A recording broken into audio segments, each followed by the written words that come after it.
continuidade na nossa disciplina de materiais de construção, nós vamos ver hoje, nessa segunda aula, conteúdo aqui de aglomerantes, tá?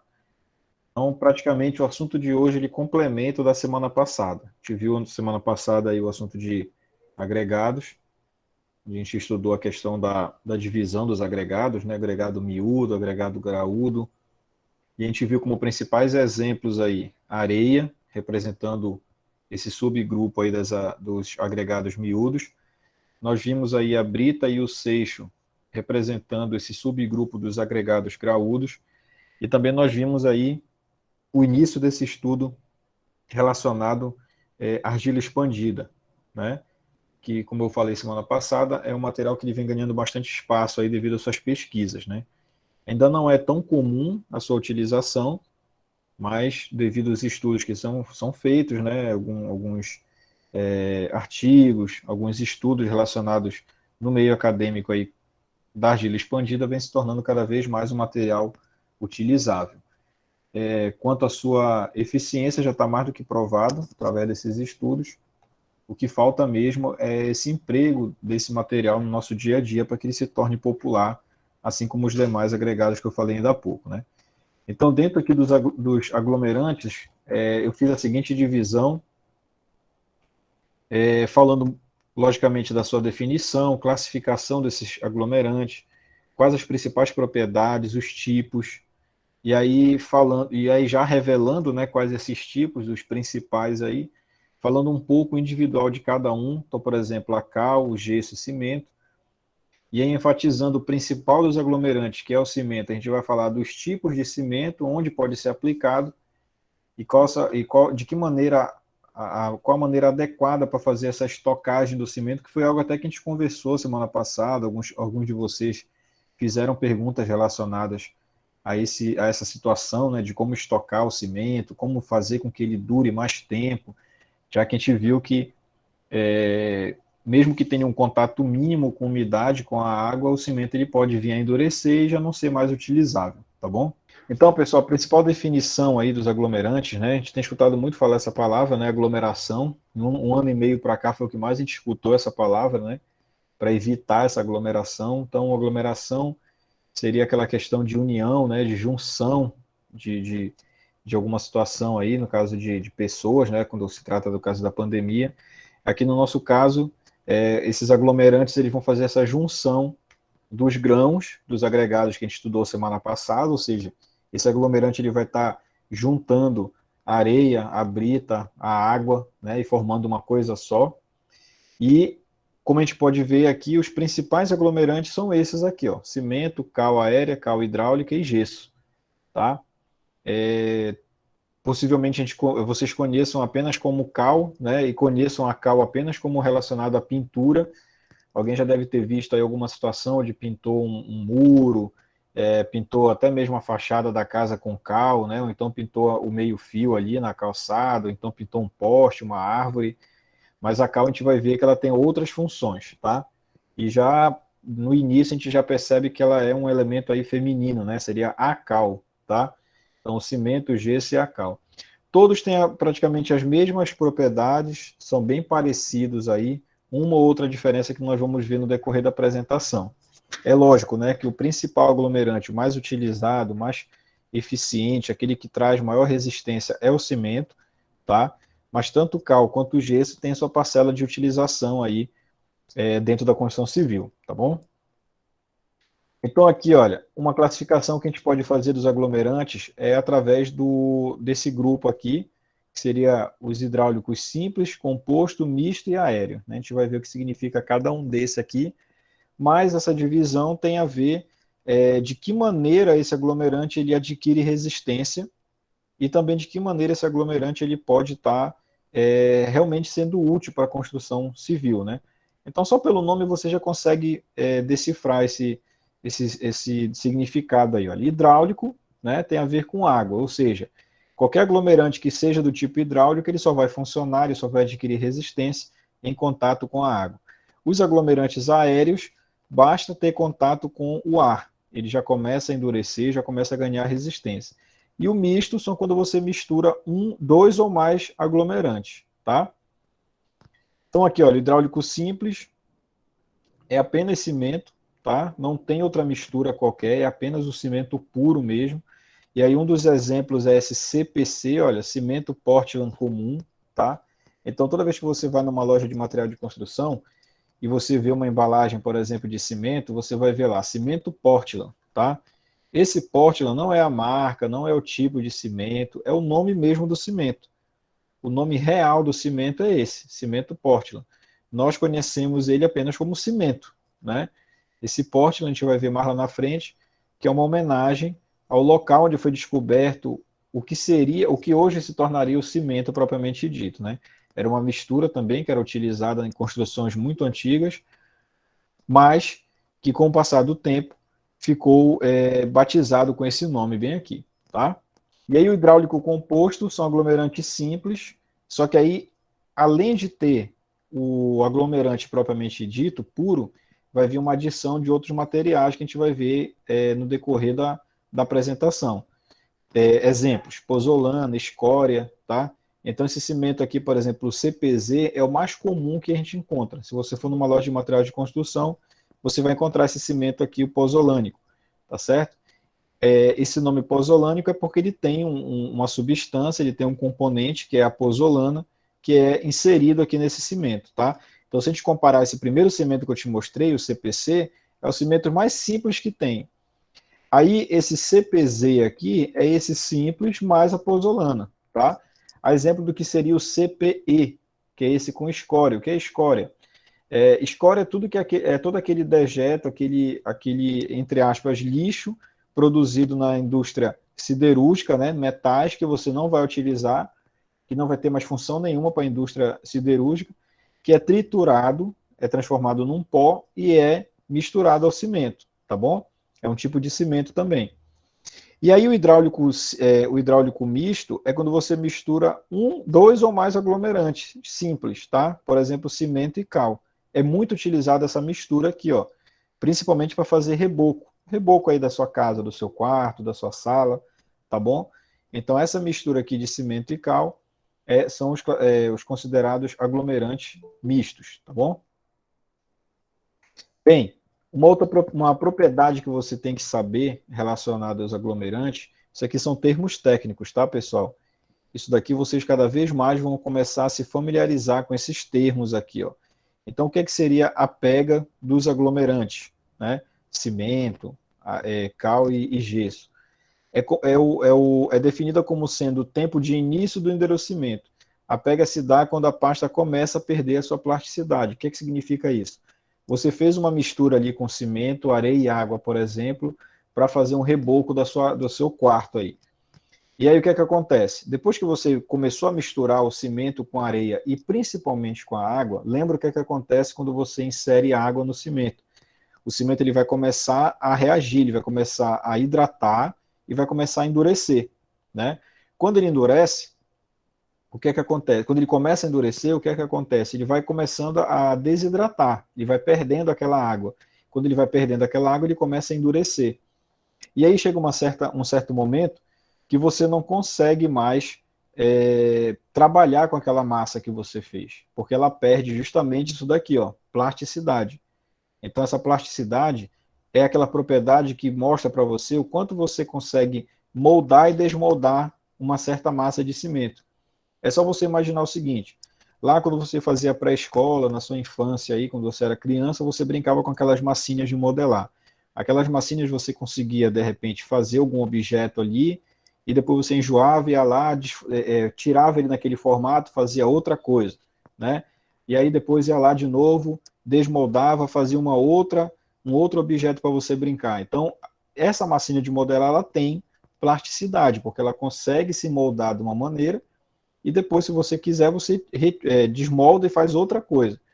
Essa massa de cimento que é feita com cimento, areia e água, também tem essa propriedade de plasticidade, só que é um tempo curto. Rapidamente, essa massa ela começa a não ter mais essa plasticidade e você não consegue mais moldar. Qual é um erro muito grave que acontece aí? A pessoa que está trabalhando com essa massa de cimento, ela vai lá e acrescenta água. Num primeiro momento, visualmente para você, vai parecer que deu certo, né? Você misturou água, você consegue manusear de novo aquela massa. Só que o que é que acontece? Aquela massa, ela já está com excesso de água, tá? Você já tinha colocado uma água antecipadamente, que era a quantidade ideal, você acrescentou mais água agora, ela não está mais do jeito que era para estar. Aparentemente, com relação à plasticidade, você consegue manusear ela, mas ela não tem mais a mesma característica, não tem mais a mesma resistência. Se tornou uma massa relativamente fraca, com pouco teor de cimento para a quantidade de água que você colocou, tá certo? E aí, o fim da pega é quando essa pasta ela se solidifica totalmente, que mesmo que você coloque água, ela não volta mais para uma situação que você consiga manusear, consiga moldar ela. É, por exemplo, do jeito que você está vendo a parede aí da sua casa, que é a parede que é rebocada, essa parede aí era uma massa que antes você conseguia trabalhar, agora ela está solidificada, se você pegar aí você vai ver que está solidificada e você não consegue mais, mesmo que você molhe, manusear essa massa. Então a sua parede aí provavelmente já chegou nesse estado aqui de fim de pega, tá certo? O cimento, as massas feitas com cimento, ela tem uma duração aqui de em torno de horas, tá? 3, 4 horas, ela já fica sem, é impossível de você estar modificando. Mas a gente vai ver, por exemplo, que o gesso é mais rápido ainda, 30 minutos, você já não consegue mais manusear aquela massa, tá? Aliás, perdão, 3 minutos. De 3 a 10 minutos. A cal é 30 minutos, então quer dizer, é mais rápido ainda. Eles são materiais que eles dependem dessa água para poder adquirir resistência e, logicamente, endurecer, tá? Nós temos aqui os aglomerantes aéreos. Lembra, olha, é só você ver esse nome aqui, aéreos, vai estar simbolizando ar, né? Ou seja, esses aglomerantes eles endurecem apenas pela ação do ar. Então, cal aérea e gesso. Se tu deixar também uma vasilha com gesso em pó, uma vasilha aberta, sem tampa, por exemplo, pegando vento e tudo mais, ele vai endurecer com o tempo, tá? Mesma coisa acontece com a cal. Os hidráulicos, tá bem fácil de decifrar isso aqui, né? Precisa de água, olha, endurecem exclusivamente com a ação da água, tá? Que é o fenômeno de hidratação que eu venho te falando desde a semana passada. E aí os exemplos tá aqui, olha, cal hidráulica, cimento natural e cimento Portland, tá? E aí tem os aglomerantes inertes, que eles endurecem por secagem, argila e betume.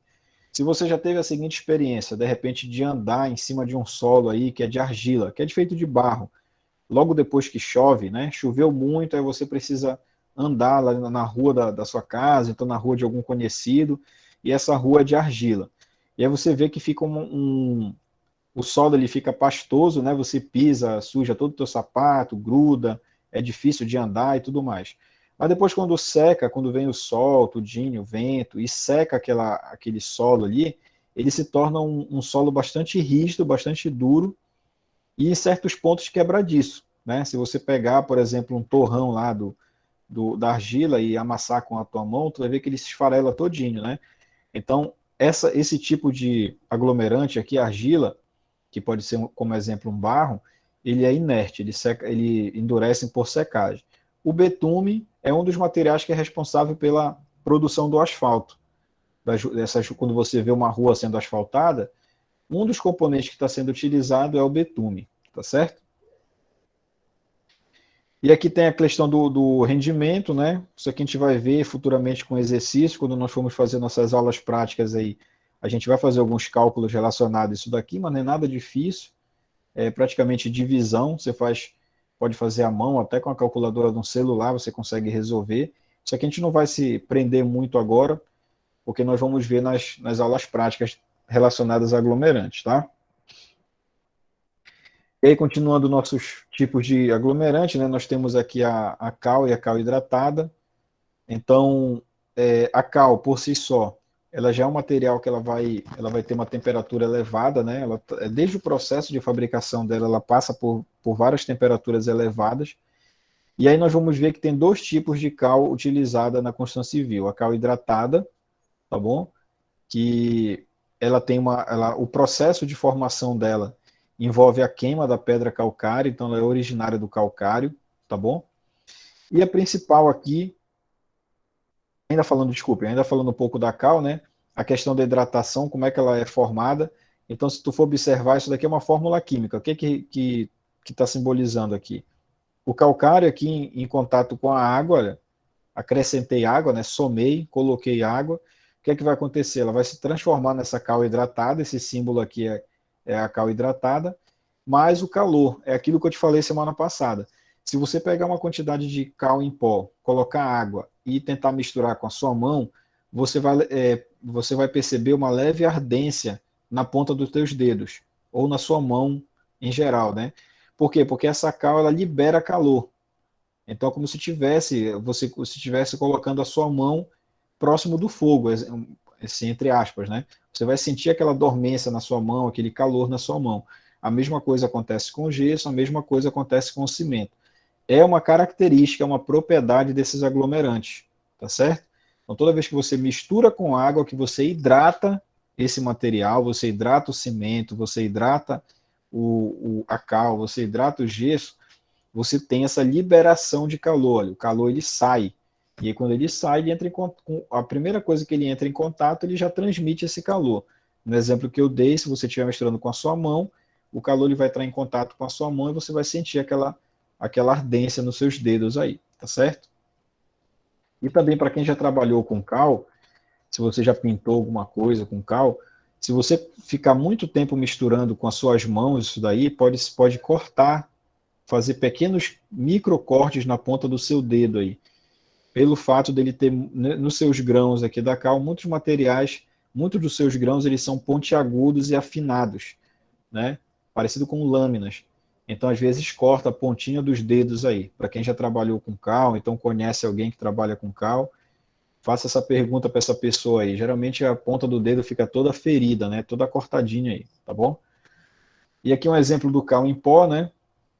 Como eu tinha falado anteriormente, depende exclusivamente da água para estar endurecendo, tá bom? E aí o que é que acontece?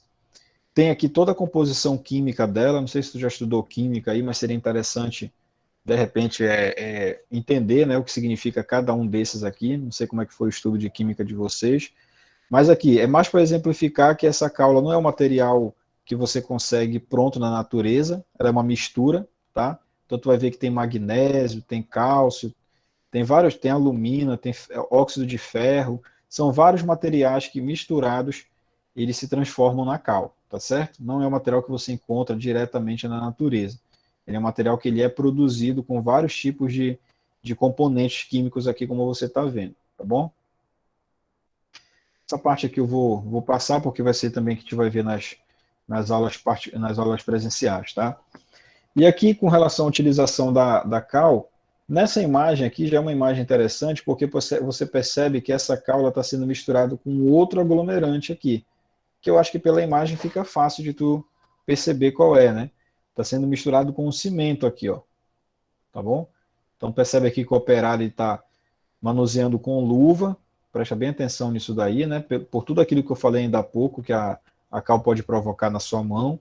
Então ele está misturando aqui o cimento com a cal, provavelmente para transformar isso daqui numa argamassa mista, tá? Por que mista? Porque tem dois tipos de aglomerantes. Então aqui, olha, onde você pode utilizar a cal? Argamassa simples, ou seja, uma argamassa que é só de cal, onde você ia misturar cal, areia e água. Uma argamassa mista, que é essa daqui, ó, cimento, cal, areia e água, para você fazer aqui, para você trabalhar tanto em alvenaria quanto em revestimento. Esse revestimento é o reboco, por exemplo, tá bom?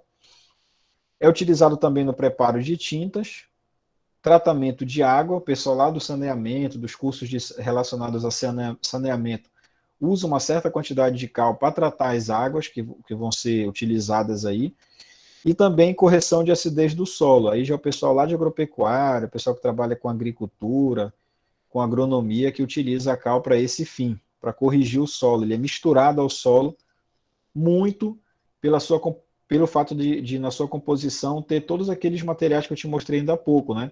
Ferro, cálcio, magnésio. Então, pelo fato de ter todos esses componentes, a cal acaba sendo misturada aqui no solo. Mas, para o nosso estudo, para dentro aqui da construção civil, a gente vai estar trabalhando com a cal, principalmente observando a utilização dela em alvenaria e em revestimentos, tá certo?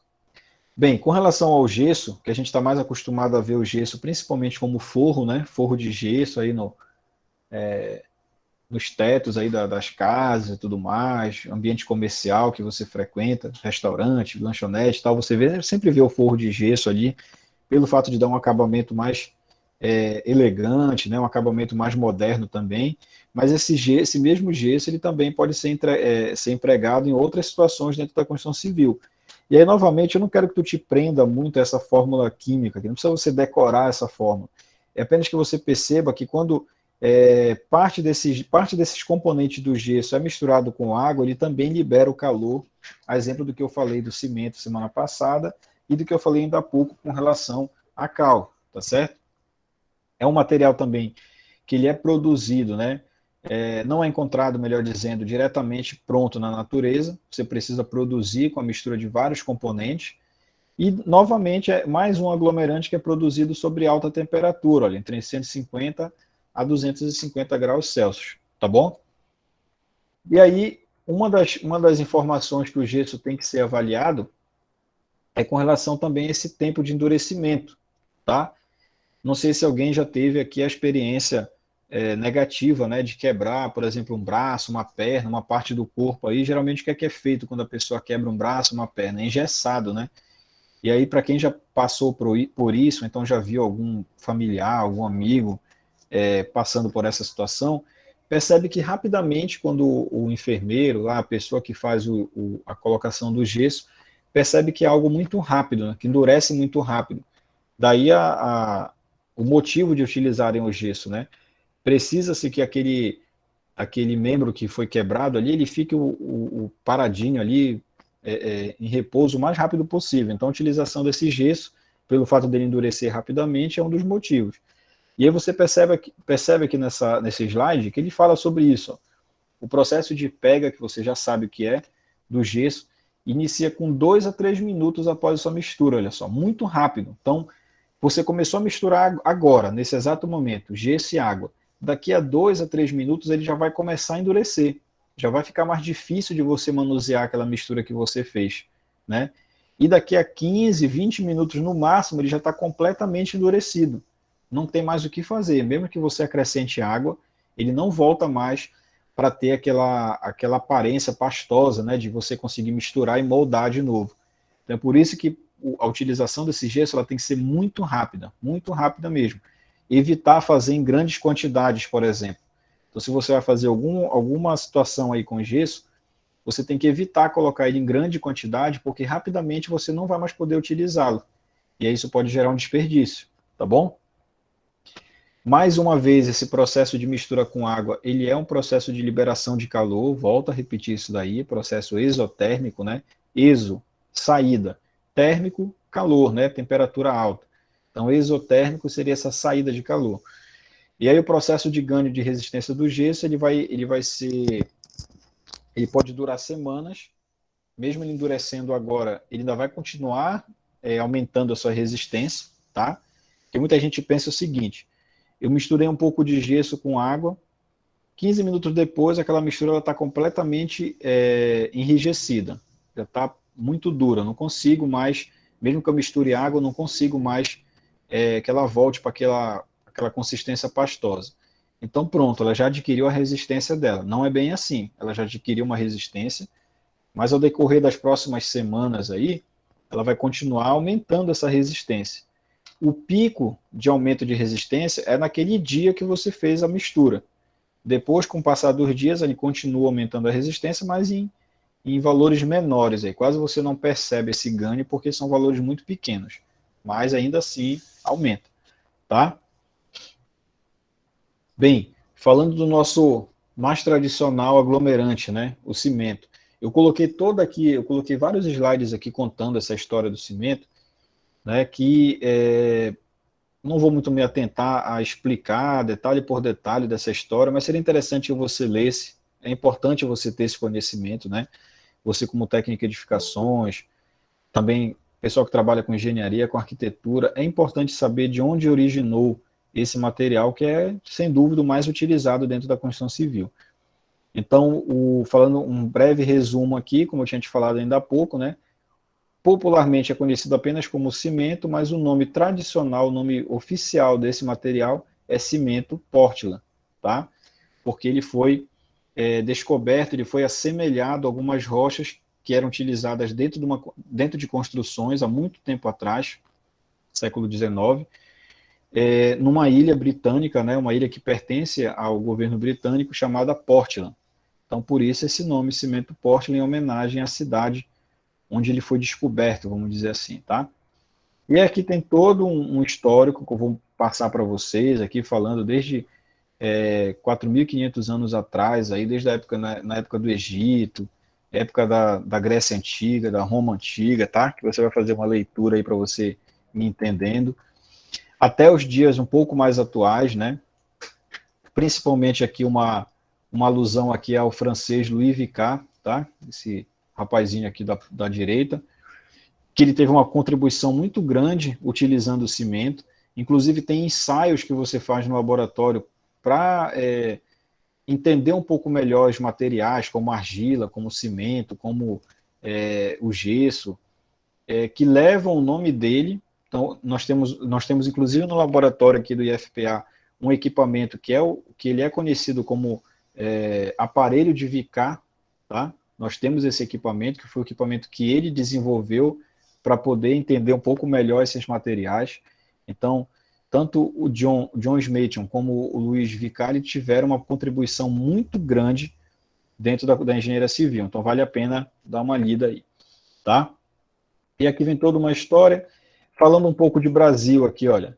Já nos anos de 1888, depois de muito já ter se trabalhado com o cimento, esse comendador aqui, chamado Antônio Rodovalho, né, foi ele que trouxe para o Brasil a primeira vez o cimento. E aí ele, como ele viajava muito para a Europa, ele via que a utilização do cimento já era uma realidade lá na Europa e viu que era rentável. Então ele, pensando em comercializar esse material, ele trouxe, ele montou uma fábrica dentro da fazenda dele em Sorocaba, tá? Montou uma fábrica e começou a produzir. É o registro da primeira produção de cimento aqui no nosso país, em Sorocaba, São Paulo, através dessa ideia que o comendador Antônio Rodovalho teve, tá? E ele começou a difundir cada vez mais, e ele é um dos donos, né? Foi um dos donos, foi um dos criadores aí da empresa Votorantim, que trabalha com cimento aí há muito tempo, uma das empresas mais conhecidas que nós temos aqui no nosso país, tá? Assim, uma referência dentro dessa área da área de construção civil e da produção de cimento. Então aqui está tudo falando sobre isso daqui, peço que vocês leiam com calma, tá? É mais assim um histórico para vocês entenderem todo o procedimento aí que envolve o estudo do cimento, tá? E aí voltando para a parte técnica aqui, relacionada ao cimento, como eu te falei, cada vez mais tu vai estar escutando aí uns termos diferentes, né, que talvez tu nunca tenha escutado, que são chamados termos técnicos. E é interessante que você tenha um entendimento do que significa esses termos, onde que você pode aplicar eles, tá certo? E um dos termos que a gente vai escutar muito é isso daqui, ó, pulverulento. Você vai escutar muito falar que o cimento ele é um material pulverulento, tá? O que significa ser um material pulverulento, né? Ou você escutar assim, o cimento que eu trabalhei, ele tinha um grande índice de pulverulência. O que significa isso? Ele pulverulento, ele é todo um material que ele é coberto ou cheio de pó, poeirento, tá? Ou que é facilmente reduzido a pó. Se você já teve o contato com cimento em pó aqui, você percebe que ele é um material que ele tem grãos muito finos, né? Quando você pega nele aqui, você quase não vê os grãos, você só vê aquela poeira na sua mão ali, né? Você não sente aqueles grãos na sua mão, como, por exemplo, você sente a areia, né? Devido à fineza desses grãos do cimento, tá? E aí a definição completa do cimento, a definição técnica do cimento, seria o nome dado a materiais pulverulentos que, ao serem misturados com água, apenas água, tá? Formam uma pasta que pode ser facilmente moldada, endurecendo gradativamente até produzir uma massa compacta e de grande dureza. Então aqui está relatado o passo a passo do que acontece quando você mistura cimento e água. Você mistura cimento e água, você tem uma pasta que você consegue moldar. Com o passar do tempo, ele vai endurecendo até ele ficar rígido, né? Que você não consegue mais mexer naquele material. É o que acontece com o cimento aí que a gente vem conversando desde a semana passada, tá? Aqui está o cimento, né? Vendido nessas embalagens aqui, sacos de cimento de 50 quilos. Então tem 3 grupos de cimento aí, os endurecidos ao ar, endurecidos em água e o resistente a ácido. São os 3 grupos principais. Os que a gente mais trabalha são esses 2 primeiros, endurecidos ao ar, endurecidos à água, tá? E o que a gente mais utiliza ainda é essa letra B aqui, endurecidos em água. Ah, e o que acontece se eu deixar esse saco de cimento rasgado? Aqui em cima estava rasgado, eu deixei ele aberto lá no quintal de casa. Mas lá no quintal ele está debaixo de uma cobertura, não tem risco de chover e molhar esse saco de cimento. Ainda assim, aí já entra aqui o fator da nossa localização, né? Estamos no estado do Pará, aqui, numa região onde a umidade relativa do ar é altíssima, né? Cerca de 96, 98%. Ou seja, esse cimento aqui ele vai endurecer pelo ar, porque no ar, além do CO2, vai ter também água, tá? A gente não percebe, a gente não vê logicamente, mas tem pequenas gotículas de água aí que vão estar contribuindo para esse endurecimento. Isso a gente já falou na semana passada, né? E aqui tem todo um conceito aqui geral de como é que é produzido esse cimento. Já na produção do cimento, daquele cimento mais tradicional aqui, ó, deixa eu só achar o slide aqui. Ó, bem aqui, ó, já na produção desse cimento, né, o cimento também ele não é o material que você encontra na natureza e retira de lá, não, ele é um material que ele é produzido. Você vai ter todos esses materiais aqui, olha, essas argilas, todos esses materiais químicos aqui, que juntos produzem o cimento, tá? E aí, vale ressaltar que os mais conhecidos, calcário, giz, para quem não lembra daquele giz que é utilizado na sala de aula, né, para fazer anotações no quadro negro ali, tá certo? Argila, enxofre. Então tem vários materiais que juntos eles formam o cimento, tá? E aí esse cimento, a utilização desse cimento na construção civil vai ter várias maneiras de ser utilizada, né? Talvez você de cara já pense logo em uma aí que já vem direto na sua cabeça. Pode ser um concreto, pode ser um reboco. Mas dependendo de como você mistura esse cimento, ele vai ter uma utilização. Então, por exemplo, a massa simples é apenas cimento e água que você vai estar misturando, tá?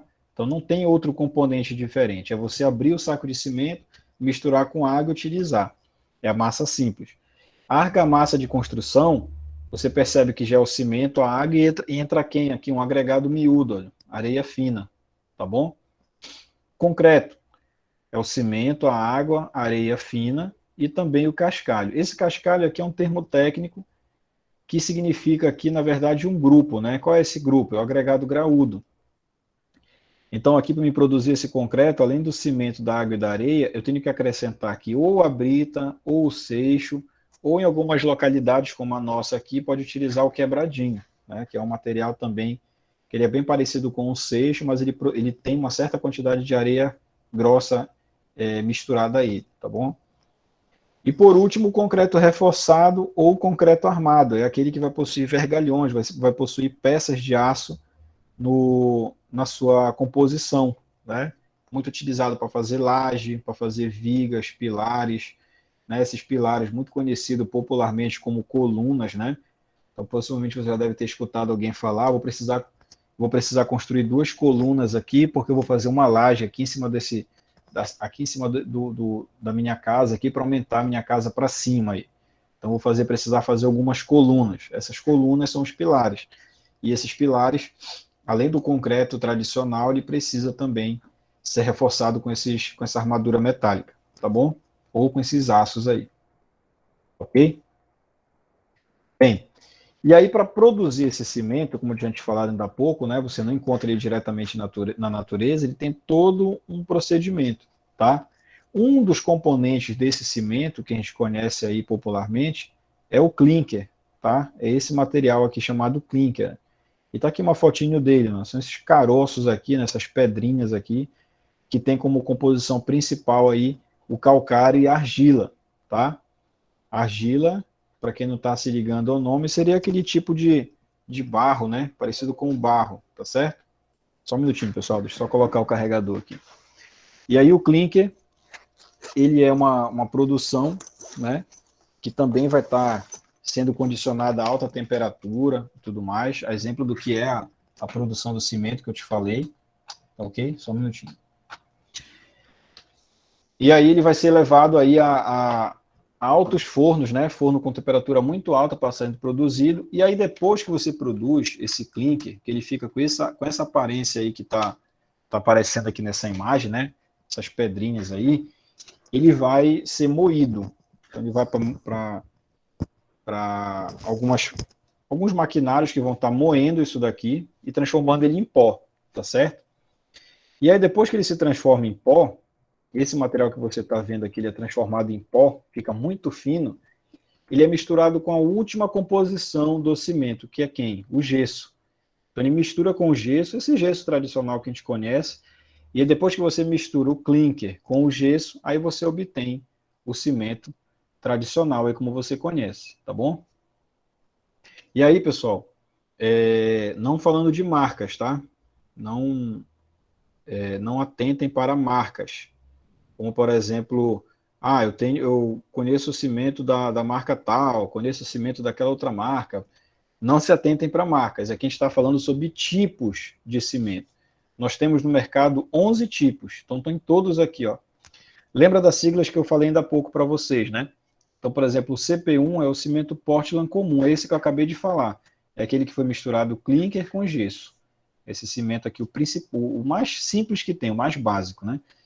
E aí depois todos os outros, você vai perceber que ele tem aqui uma letrinha aqui do lado, olha, que significa o que é que tem a mais nele aí. Então, por exemplo, se você for observar, se a gente for pegar esse CP2E, o que é que significa aqui? O CP significa cimento Portland, o 2 é a classe dele, classe 2, e essa letrinha é o que foi adicionado nele para ele se transformar nesse cimento aqui composto. Antes ele era esse primeiro bem aqui, cimento Portland comum. Aí eu acrescentei a letra E aqui, que é quem? A escória, que é aquilo que eu te falei, né? É aquele resto da indústria siderúrgica, aquele resto de metal, aquele resto de ferro, aquele famoso ferro velho, né? Ele é triturado, transformado num pó, e ele é misturado com esse cimento Portland comum. Aí ele vira esse CP2E. Deu para entender? E assim por diante, ó. Cada um desse material aqui, ele foi misturado com alguma coisa. Então, esses daqui são os 6 primeiros, e aqui tem os outros 5 cimentos aqui, totalizando aí 11, tá? E aí, logicamente, vai ter toda uma descrição do que é cada um desse aqui para você fazer uma leitura, para você entender. É importantíssimo você saber isso daqui. Mas eu destaco para vocês aqui, olha, o CP5 ARI, o que é que significa isso? Alta resistência inicial. Qual é o significado desse tipo de cimento em comparação com os outros? Se você fizer uma construção, por exemplo, com esse cimento bem aqui, ó, CP1, qualquer um desses, na verdade, bora pegar aqui o mais utilizado, o mais fácil de tu encontrar numa loja de material de construção, esse CP2Z.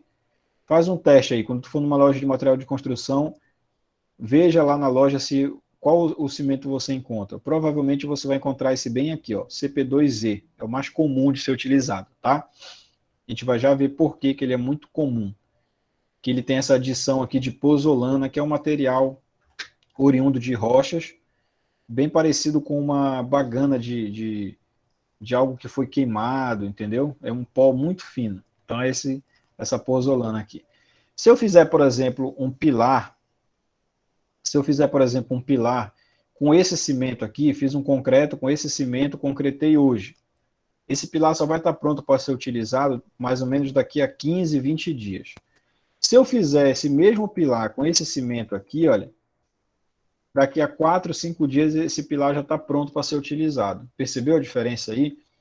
Esse CP5 Ari, ele faz com que o que você construiu, o que você concretou, ele adquira uma resistência mais rápida.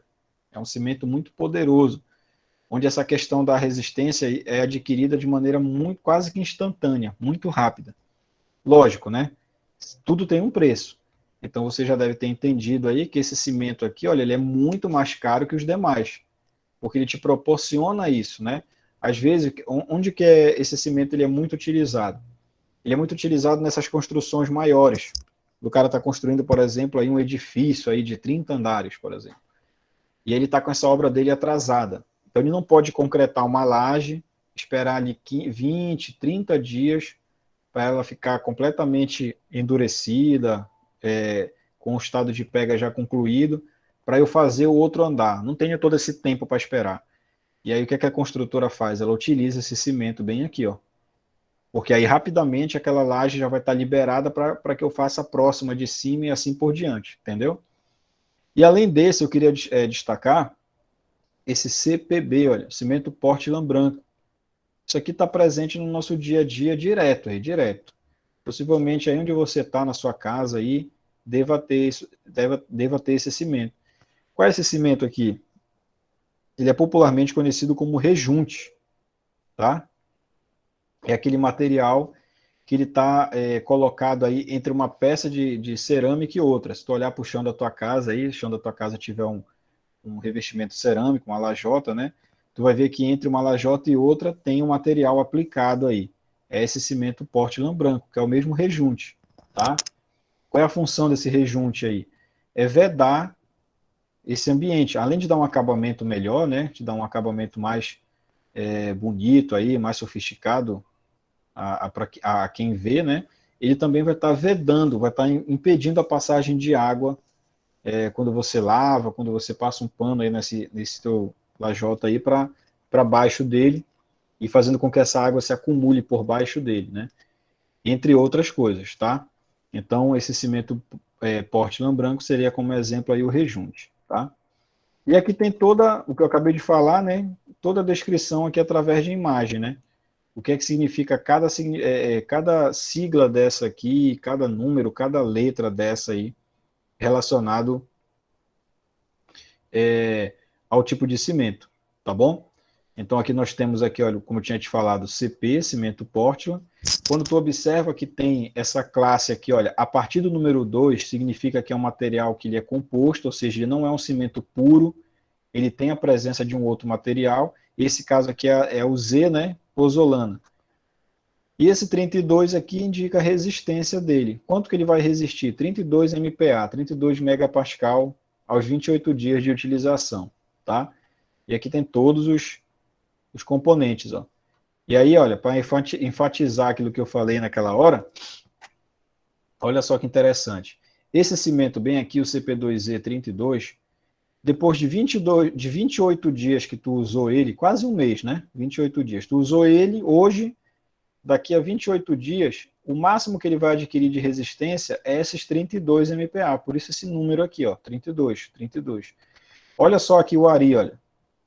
O Ari, com um dia, tu utilizou ele hoje. Amanhã, 24 horas depois, ele já atingiu 26 MPa. Quase esses 32, tá vendo? E com 28 dias, ele vai atingir 53, enquanto esse atinge só 32. Entendeu aí? Então, se com um dia ele já atingiu 26, rapidamente ali, 5, 6 dias, ele já atingiu esses 32. Coisa que eu só ia conseguir com esse cimento com um mês, mais ou menos, que são 28 dias. Deu para entender? Então, muito importante você saber fazer esse comparativo aqui, ó. Tá? Então, por exemplo, olha, um outro detalhe aqui também. Esse CP4 aqui, olha, pozolânico, né? Ele tem aqui a pozolana de 15 a 50%. 15 a 50%, ou seja, até quase metade desse saco de cimento aqui é composto dessa pozolana, tá? Que volto a repetir, aquele material parecido com uma cinza que é colocado aqui para aumento de resistência, tá? Então é importante tu ter esse entendimento, tá? Deixa eu só fazer uma pausa rapidinho aqui para ver se tem alguém aí atrasado para entrar. E aí também já responder algumas perguntas para não ficar tão longa a apresentação e de repente as perguntas ficarem muito para trás, tá bom? E aqui, pessoal, a gente vai, vocês vão perceber que a partir desses slides aqui, vai estar todos os 11 tipos de cimento, eu fiz questão de colocar todos aqui, todos para vocês, tá? Então tem todos os 11 tipos aqui, dando a descrição do que ele é, aonde você pode, qual obra você pode utilizar, qual a resistência que você vai adquirir com ele, tá certo? Então aqui esse material é um material de leitura que você tem que fazer, tá bom? E aqui, olha, vai começar com cimento Portland comum, né? Então, para destacar aqui o tipo de obra que ele é utilizado, né? Mesmo que seja uma obra que tenha, por exemplo, contato com água, com esgoto, você pode utilizar, mas a resistência dela não é tão grande, é apenas 25 MPa, tá bom? O CP1S, que já tem uma adição, ele já é um material que ele já não é mais um cimento puro, ele já tem essa adição aí que vai estar fazendo com que ele fique permeável. Então, ou seja, você tem que tomar cuidado com o que você vai construir com ele, porque a passagem de água através dele vai ser frequente, já que ele é permeável, né? Ele tem permeabilidade. Não confundir com impermeável, que é aquele material que você não consegue penetrar com água, tá? E aí tem o CP2E32, foi um dos primeiros que eu falei na aula de hoje, né? O que é acrescentado nele? Está aí a letrinha E dizendo, né? Escória. Então essa escória aí, volta a repetir, aquele material siderúrgico, resto de metal, resto de aço que não vai ser utilizado, é triturado, é formado um pó e é acrescentado no cimento. Quanto disso? Em torno de 6 a 34% desse peso total aqui, ó, tá bom? Então, esse uso desse tipo de cimento, ele vai adquirir também no máximo ali 25 MPa, tá bom? Então, tem que ter aí um certo cuidado. Obras de grande porte, por exemplo, não é bom você utilizar ele, porque ele vai fazer uma liberação de calor muito rápida, e vai perder água rapidamente, e ele pode provocar rachaduras, trincas, enfim, tá? Aí aqui o nosso tradicional cimento, aquele mais utilizado, aquele mais querido aí por todos que constrói, né? CP2E32, é o composto com pozolana. Pozolana entre 6 a 14%, gravem bem essa porcentagem, muito pouco. E esse cimento aqui, ele praticamente ele é pau para toda a obra, viu? Qualquer tipo de obra você pode estar utilizando ele. Então, por isso que ele é um dos mais utilizados. Então, se você vai fazer um reboco da sua casa, você pode utilizar. Você vai fazer uma calçada, pode utilizar também. Vai fazer aqui um concreto para fazer uma viga, um pilar, utiliza ele também. Então, ele praticamente é utilizado em todas as obras que é necessário. Então, como ele é muito procurado, ele é muito vendido. Então, tem que ter muita a quantidade dele em grande escala nas lojas de materiais de construção, tá? Aí tem o CP2F, que é composto com o filler. O filler também é um componente químico aí que é aplicado no material, tá? Aí ele já tem uma diferença, olha só, se tu compara aqui o CP2Z, tu sabe que é quantos MPa? 32. E quando tu observa o composto com filler, ele chega até 40 MPa. Então o aumento de resistência é bem maior, né? Então se de repente tu quer fazer um serviço que exija bastante resistência, tu já abandona lá o CP2E e já usa o CP2F, porque ele vai estar atingindo aqui 40 MPa, tá? Apesar de que ele é vendido também em unidades que vão até 32, tá? Então ele vai ter ali o CP2F 32, CP2F 40. Aí como é que eu vou saber qual é qual? Pela embalagem já vai estar informando aqui qual é o tipo de cimento e até quando ele pode resistir, tá bom? Aí tem o CP3, esse CP3 ele vai ter essas versões aqui, ó, 25, 32 e 40 MPa, tá? É um cimento que ele vai ter uma durabilidade maior, então também tu pode colocar ele, pode utilizar ele numa obra de pequeno porte, assim como numa obra de grande porte. Por que que, por exemplo, eu particularmente não te indicaria para te utilizar esse cimento numa obra de pequeno porte? Porque ele vai ter um custo muito caro, entendeu? Então, por exemplo, tu queres apenas rebocar a tua casa, tu construiu a tua casa, tu quer rebocar ela por dentro e por fora. Eu não te indicaria esse cimento, porque apesar dele servir, tu vai gastar muito com ele, porque ele é um pouco mais caro do que o CP2E, por exemplo. Então dá para te fazer esse serviço com CP2E e gastar menos, tá?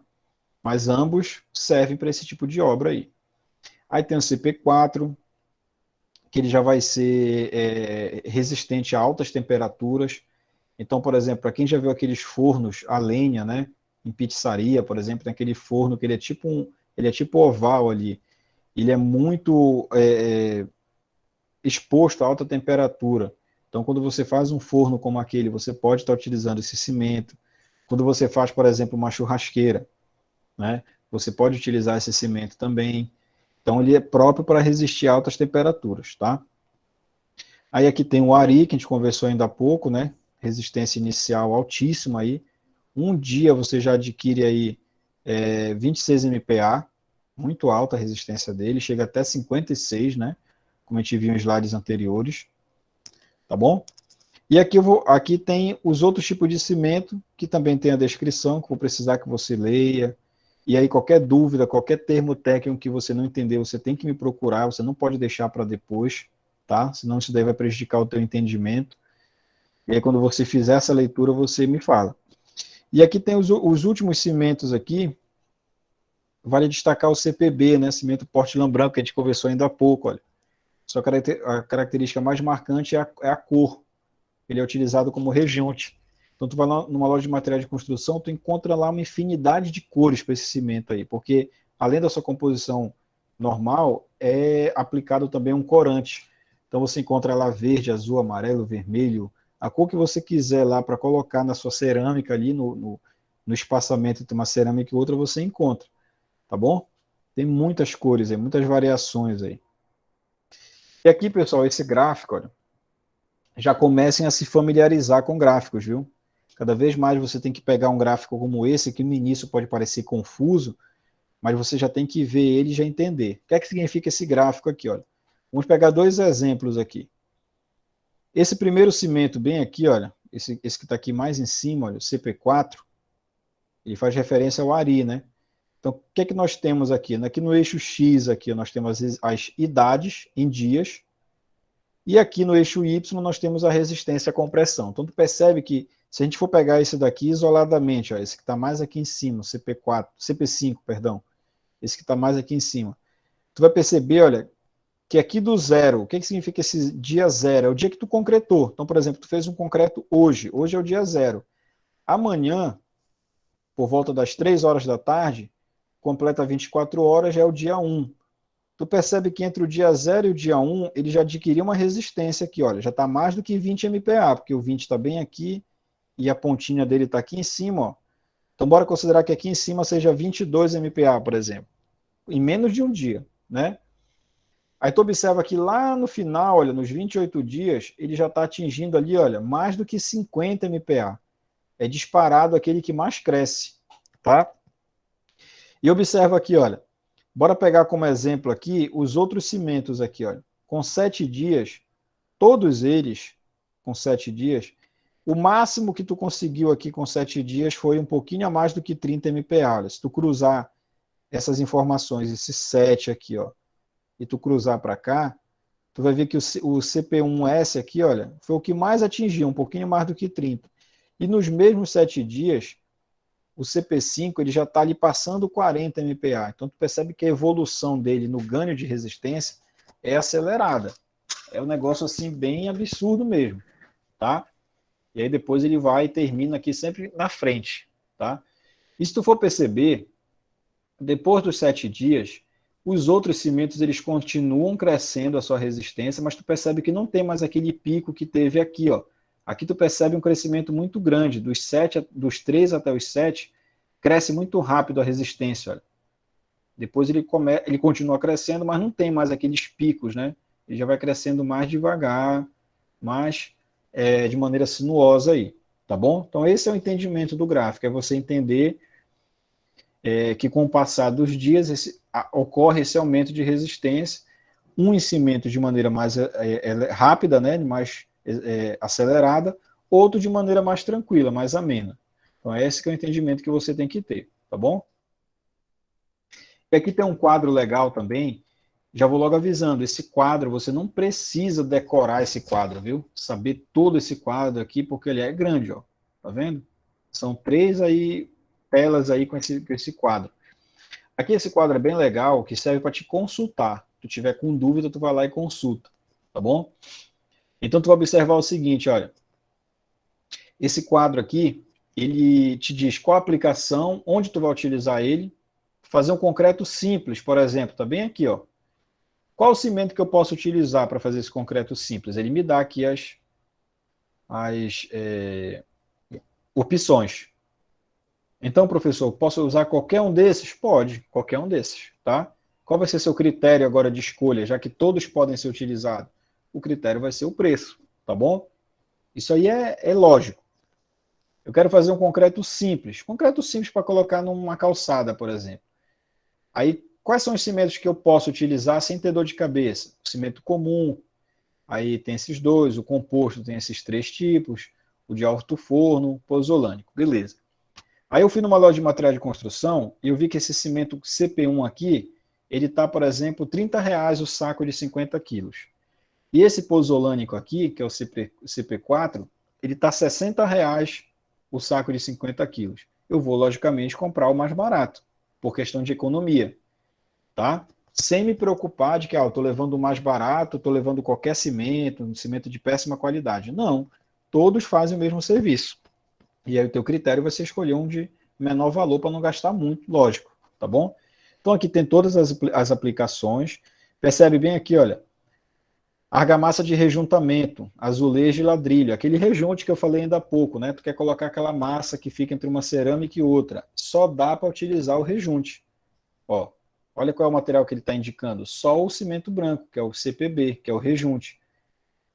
Ah, eu não posso colocar nenhum dos outros? Não, não vai servir. Você tem que utilizar o rejunte, tá bom? Então tá bem clara essa tabela aqui, bem fácil de utilizar. Aqui tem vários, ó, tem 3 quadros, como eu te falei, bem simples aqui, basta tu consultar o que é a obra e qual elemento você pode estar utilizando, tá bom? E aí, pessoal, chega num slide que a gente conversou semana passada aí, que até teve um colega aí, não recordo quem foi que perguntou, a maneira de estocar, a maneira de guardar esse cimento, né? Então, de cara, a gente já percebe que o cimento, por si só, a embalagem do cimento, ela não é qualquer embalagem. E tu não vê uma variedade de embalagens. Ah, uma empresa, ela coloca numa embalagem assim, outra empresa, ela coloca em outra. Tem uma empresa X aí que ela coloca o cimento no plástico, numa embalagem de plástico. Outra empresa coloca numa embalagem de papel. Outra coloca em não sei o quê, entendeu? Não tem. Todos os sacos de cimento, independente da empresa que produza, ele entrega nesse tipo de papel aqui, ó, papel craft, que é aquele papel marronzinho, né? Que ele é várias folhas, uma entrelaçada na outra aí. Então essas folhas de papel craft aí, ela é utilizada para embalar esse cimento não só aqui no Brasil, mas no mundo inteiro, tá? Porque ele tem essa propriedade de justamente proteger o cimento contra quem? Contra o principal vilão do cimento, né? Que é a umidade, entendeu? Protege também com relação ao transporte. Se tu já viu aí na tua casa, chegando, por exemplo, teu pai vai construir aí na tua casa e comprou cimento e foram entregar o cimento. Tu percebe que aquela pessoa, aquele operário que está transportando o cimento, ele não trata o cimento com um carinho enorme, né? Ele vai jogando os sacos de cimento de uma pessoa para outra, aí, desses rapazes que carregam aí, e é carregado de qualquer maneira mesmo, né? Então, esse saco de cimento ele tem que ser suficientemente resistente para resistir a esse impacto aí do transporte, tá bom?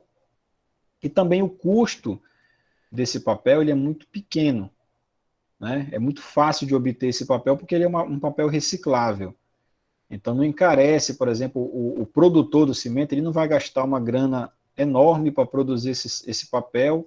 E aí, se ele gastasse um dinheiro absurdo para fazer esse papel, pode ter certeza que ele ia acrescentar esse valor no preço final do cimento. E aí ia tornar o cimento mais caro para a gente do que já é. Deu para entender? Então, por isso, por esses motivos todos que eu estou te falando, que a escolha aí do papel craft, tá bom? Além disso, o saco de papel é o único que permite um enchimento com material ainda bastante aquecido, então o cimento ele sai dos fornos muito quente, temperatura altíssima, e aí você consegue ensacar ele sem que esse papel queime ou derreta ou rasgue, entendeu? Porque ele resiste a essa alta temperatura, tá bom? Entre outras coisas. Né? Se fosse uma embalagem de plástico, quando um material quente entrasse numa embalagem de plástico, ia derreter todinho, ia queimar, né? Tá? Mas a gente tem que evitar que esse cimento ele entre em contato com a água. Por quê? Porque esse papel ele não é impermeável. Se ele estiver em contato com a água vai ultrapassar o papel e vai chegar até o cimento. Então tem que ter todo um cuidado aí para guardar esse teu material num ambiente seco, coberto, fechado, longe do chão, longe das paredes, tá bom? Dessa maneira aqui, ó, tá vendo? Então aqui tem um ambiente qualquer aí, tá? Que não precisa ser todo bonitinho, como tá esse, paredinha branca, nada disso.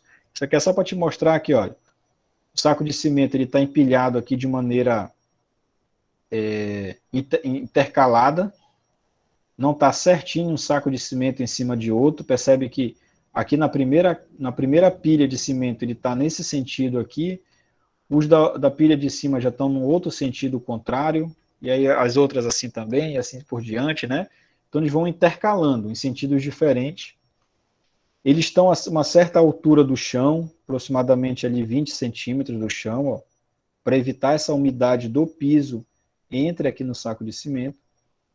Esse saco de cimento aqui, eles estão distantes da parede, pelo menos 30 centímetros, tá bom? Para evitar esse contato da água e também para, de repente, um operário ele passar aqui por trás, pelo menos os braços dele, para retirar esse saco de cimento aqui de cima. E pede-se que o empilhamento aqui seja de no máximo 10 sacos. Nessa imagem nós temos 4 aqui, né? 4 pilhas, ó. 1, 2, 3, 4, tá? São no máximo 10, por vários motivos. Percebe o seguinte, esse saco de cimento aqui, se eu tiver mais 9 camadas em cima dele, 9 vezes 50 dá 450 quilos. São quase meia tonelada de peso em cima de um saco de cimento. Pode vir a rasgar esse saco aqui, entendeu? Outra coisa, se eu colocar muito alto, fica difícil do operário, do pedreiro, do mestre de obra, do servente de pedreiro, retirar esse saco de cimento lá de cima. Porque dificilmente ele vai tirar um aqui pelo meio, né? Por dois motivos. Para ele conseguir tirar esse daqui do meio, vai ter todo esse peso aqui em cima, vai ser muito difícil para ele, pode inclusive se lesionar, né? E também se ele tirar um saco desse de cimento aqui do meio, pode provocar aqui um desabamento, né? Ficar em falso aqui, desabar esse saco de cimento em cima dele e até provocar um acidente mais grave. Então pede-se que seja no máximo 10 sacos de cimento para que fique fácil do operário tirar sempre o daqui de cima, nessa ordem, sempre os mais de cima até os mais de baixo, né? Tá? Que aí fica uma altura ali de em torno de 1,80 m, 2 metros, é mais fácil dele conseguir retirar. Mesmo que ele seja mais baixo, mas ele põe um banquinho, alguma coisa aqui, sobe e tira esse saco de cimento, tá bom? Então é muito importante essa leitura aí de como você tem que prestar atenção aí na entrada, tá? E no armazenamento aí do seu cimento, tá certo? Então aqui, pessoal, está a nossa referência, que é aquela referência que você já conhece, né? Aqueles livros daquela galera, daqueles principais aí autores, aquela galera que entende muito aí de materiais de construção, tá? De concreto, de argamassa, de tudo que envolve a área de materiais, está lá disponível para você fazer seu download, ter esse registro aí, tá bom? Obrigado.